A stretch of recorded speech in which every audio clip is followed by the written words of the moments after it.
নকল সাহেব, কবি মন্দাকান্ত সেন। শোনো শোনো, সবাই একটা মজার কথা শোনো।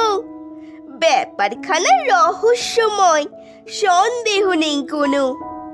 বাংলাদেশের ঘরে ঘরে সকল ছেলে মেয়ে হঠাৎ এমন খেপলো কেন সাহেব হতে চেয়ে?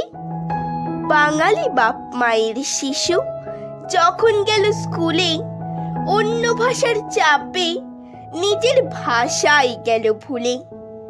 ইংরেজি আর হিন্দি জানে না কেউ বাংলা। শিক্ষিত কি বলে এদের বলে হ্যাংলা। অন্য লোকের নকল করেই ধন্য।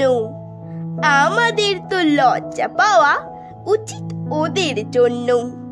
এই ভাষাতে রবি ঠাকুর লেখেন গীতাঞ্জলি। নোবেল পাওয়া সেই ভাষাতেই আমরা কথা বলি। এমন বিরাট মর্যাদা আর কটা ভাষায় আছে? আমরা কেন বিকিয়ে যাব অন্য ভাষার কাছে?